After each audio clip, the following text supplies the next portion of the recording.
una altra de les coses que volia parlar amb tu era lo de la rehabilitació de façanes, que va ser també superimportant a la vostra legislatura.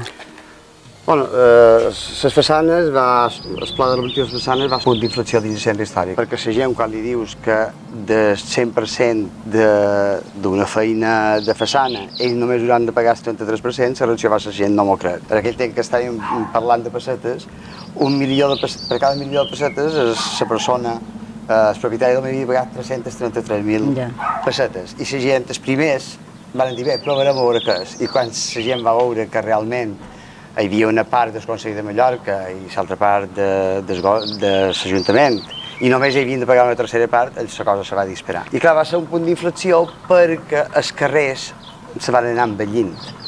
I això va canviar la perspectiva de la gent. I també la fisonomia del poble. No, i va passar que molta de gent, que fins a aquell moment, com que tenia un aspecte tan deteriorat, el centre històric no volien estar aquí, s'havien anat a viure al moll, ara van veure l'oportunitat de tenir una casa d'una certa bellesa històrica i va començar a tornar gent.